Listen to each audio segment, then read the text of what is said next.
Ankara intensifie son offensive en Syrie et en Irak.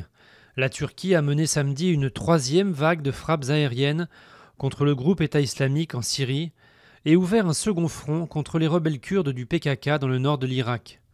Ces raids aériens marquent un tournant dans la politique syrienne du régime turc. L'Afrique est en marche. C'est ce qu'a affirmé au Kenya le président américain Barack Obama au premier jour d'une visite sous haute sécurité dans le pays de son père. Ce voyage est surtout l'occasion d'aborder l'économie et la lutte antiterroriste.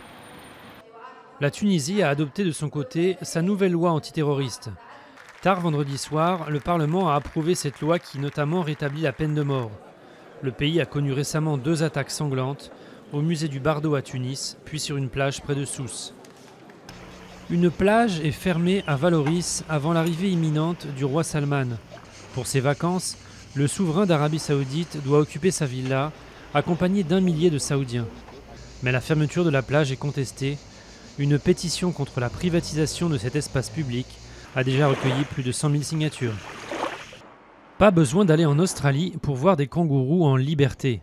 Depuis quelques années, c'est possible à seulement quelques kilomètres de Paris. Une centaine de kangourous, issus de wallabies échappés d'une réserve, ont élu domicile en forêt de Rambouillet. Et chose unique en France, ils s'y sont reproduits à l'état sauvage.